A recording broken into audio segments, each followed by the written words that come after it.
Hey friends, congrats again on completing this full course, 30 days. And I hope it's become clear through your own practice that meditation is, in fact, a lifestyle that you can train your mind all day. And it's a key tool for how to live well and how to enjoy your life right now. Anytime we remember, we can recognize, release, relish, and remain, applying the 4 R's to be training the mind in anything that we're doing. The last thing I want to discuss is how this really fits into a lifestyle a bit more. So, this took me a long time to realize because in our modern way of meditating, it's often kind of gone to two extremes. There's the 5 minutes a day of stress reduction, which is a wonderful place to start, and there's a lot of benefits there from just a couple minutes of meditation. But some people think that's all there is to meditation, and that's as far as it goes. And on the other extreme, some people do very long silent retreats, and that's also wonderful. You can go so deep in your practice with a silent retreat. But what I've wanted to show with this course is that meditation can be this balanced lifestyle brought into everything we do in a very integrated way and without requiring you to, leave your job or anything like that, or even to take a significant time out from your day.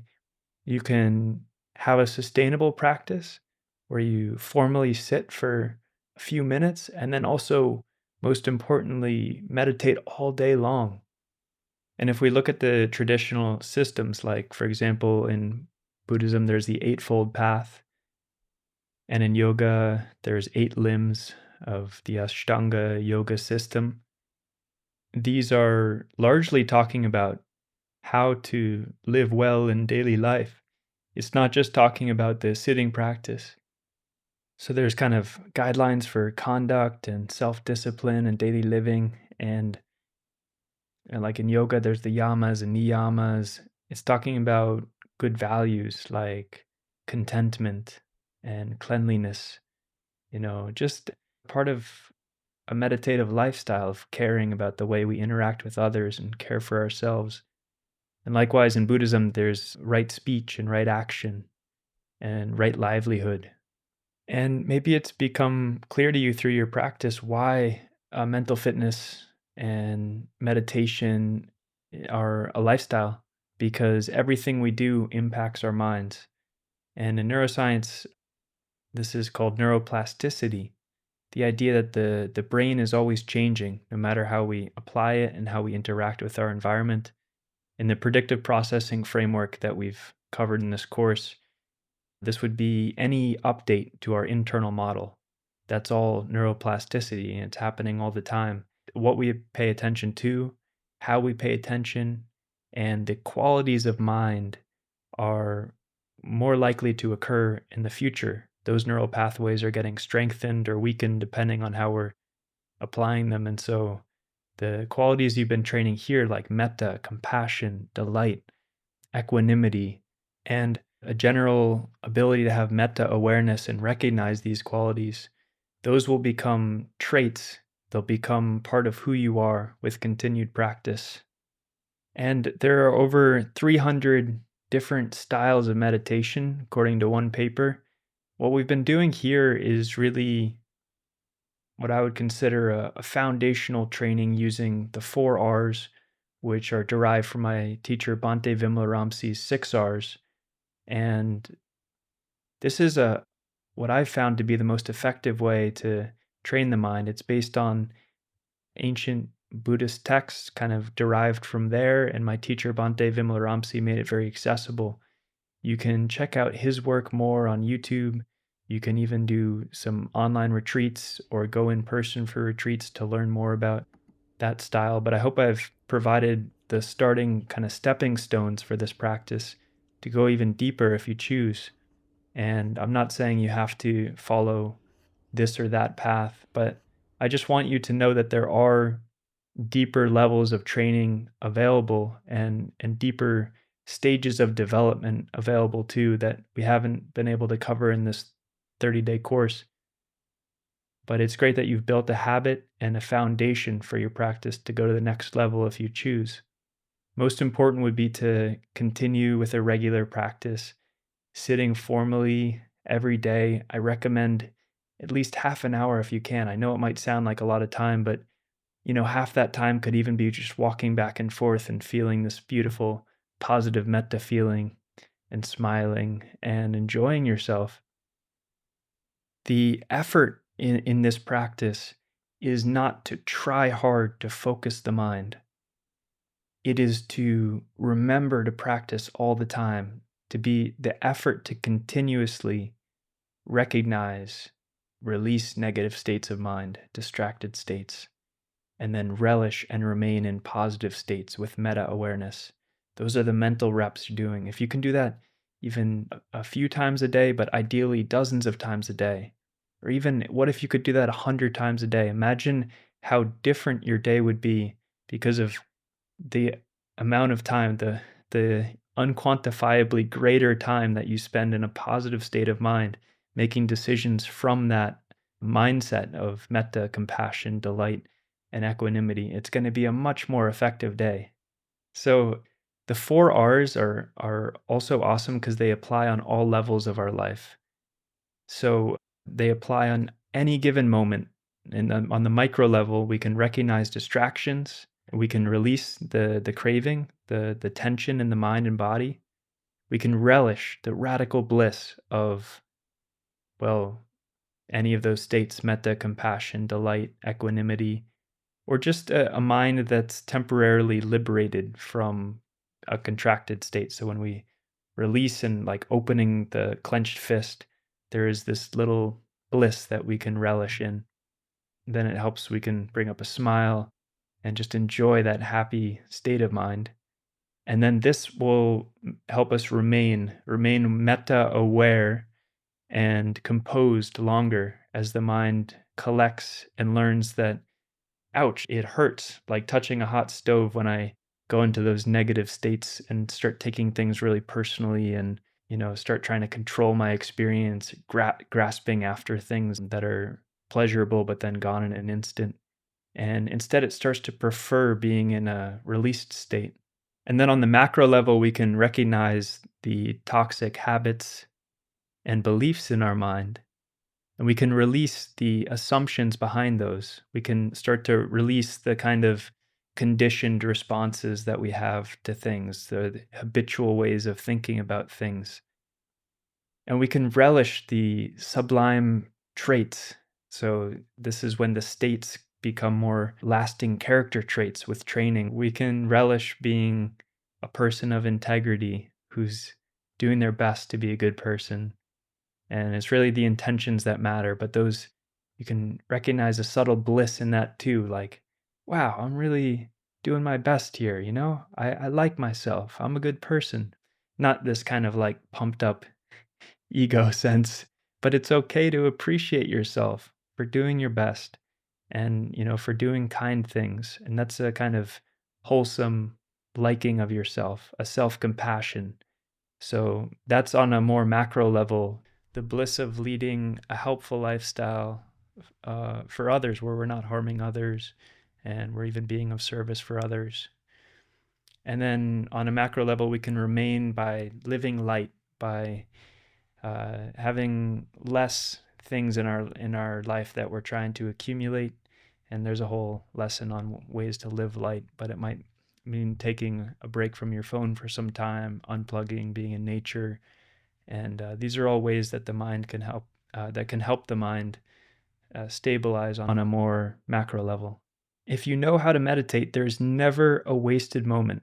It brings so much meaning to our day because think about it. Anytime you're stuck in traffic or, on the toilet, we might normally pull out the phone, but you could always use that opportunity to meditate and to develop metta and know that you're strengthening these muscles. It's like you can do these bicep curls for the mind at any moment of the day where you remember. Any conversation where you're talking to somebody, you can be sending them metta. Any time that something happens in your day that destabilizes your mind, like somebody says something rude to you, You can use this as an opportunity to strengthen your mind, to strengthen your meta awareness and your positive qualities and how you respond to this, and to recondition habitual negative reactions to those situations. So everything becomes your teacher. Nothing that happens to you is outside of the practice. If you view it this way, then this becomes a really fun game you can play. And that's what my teacher Bhante really emphasized. He said, I want you to have fun with this. I want you to smile. I want you to laugh because this is a fun practice. And he wrote a book called Life is Meditation, Meditation is Life. That kind of summarizes it, that nothing is outside of the practice because nothing that happens is not a part of your mind. Lastly, I put together a few lists of just kind of areas where you can measure your progress in mental fitness. This is for your own self. There's no competition here and there's nothing to quantify, which is sometimes what makes it difficult to measure mental fitness. You know, we're not getting a six pack in the mirror.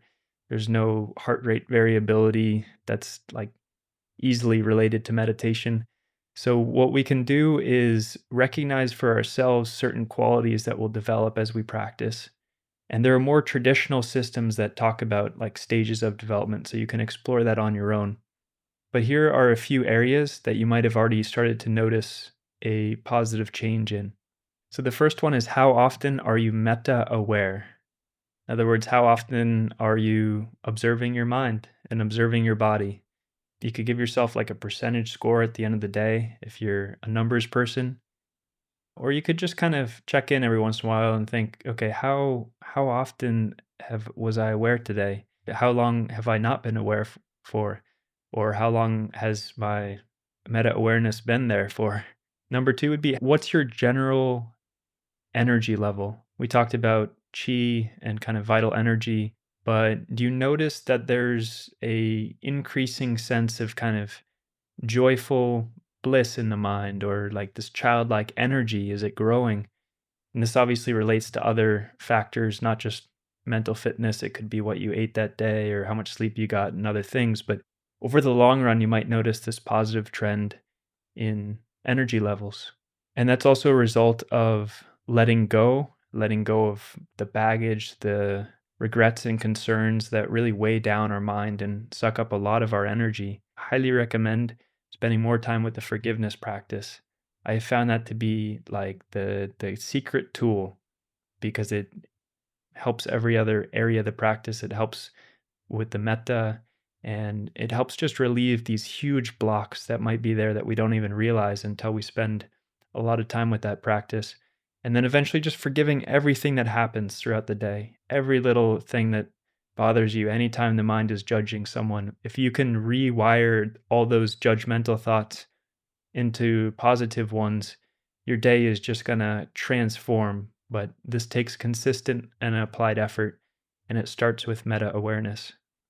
So sorry for the tangent. So number three is, how long do adverse events stick in the mind? So like if somebody insults you, or there might be a bigger negative event that would stick around for longer, maybe a loved one passes away. So it's not to judge yourself, but it's just to notice, like, are things bothering me for how long? For a few minutes, for a few hours, for a few days? And maybe you notice the mind starts to let go quicker. So the fourth would be, how many unhealthy cravings are there in the mind? This will be like a general sense of craving for things that you know aren't good for you. You might find that as your awareness increases and you start realizing how much agitation these create in the mind, the cravings should subside over time. This isn't a substitute or some kind of like all out cure for addiction. I'm just saying that in general, you should notice that because you're getting an internal source of bliss, there's less craving for things that you know to be bad for you that might subside over time. And then fifth is whether there's a greater sense of purpose beyond yourself.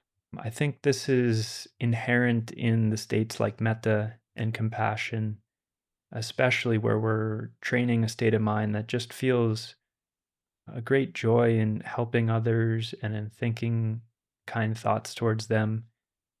This should start to give you over time like a sense of real purpose. Like, I really enjoy being kind to people and helping in whatever way that I can. Number six is whether you can activate a feeling of metta on command, even toward difficult people. We've been training this quality a lot in the course, and over time, it's almost like you could just, in a finger snap, you could just remember that feeling of metta, or just think of the friend or whichever tool you've been using, the memory or the phrase, and then there's the metta. And when you can feel that even towards the peskiest person, even towards the most difficult people in your life, then this is a really good sign of progress in the practice. Number seven is how fixed or fluid is your sense of self? Do you notice a more fluid sense of self? I think this is a natural result of using the four R's, of starting to realize that this is more of a process that's impersonal. The things that come and go in the mind are not really to be grasped onto so tightly as like, this is me and I need to defend my identity. Some areas where you might really notice this is when somebody offends your beliefs. I mean, that can take a lot of training. It's like a lifelong project to just loosen our sense of really tight self that can get offended so easily. And also just to notice how it ebbs and flows throughout the day. Like sometimes we're more contracted into a sense of self, like when we're stressed out, and then other times it might be more fluid when we open and relax and enjoy kind of the broader picture. And that's normal. There's going to be all these ups and downs in the practice. It's not like a linear progress. It might feel more like the stock market. And the eighth area of progress is, are you noticing dependent origination in your direct experience, and noticing how often a feeling, a pleasant or unpleasant feeling, can lead to craving, a wanting, or a pushing away, and how that can then lead to repeat thoughts. Those repeat thoughts can lead to habitual reactions and so forth. We can start to notice how experience builds on itself.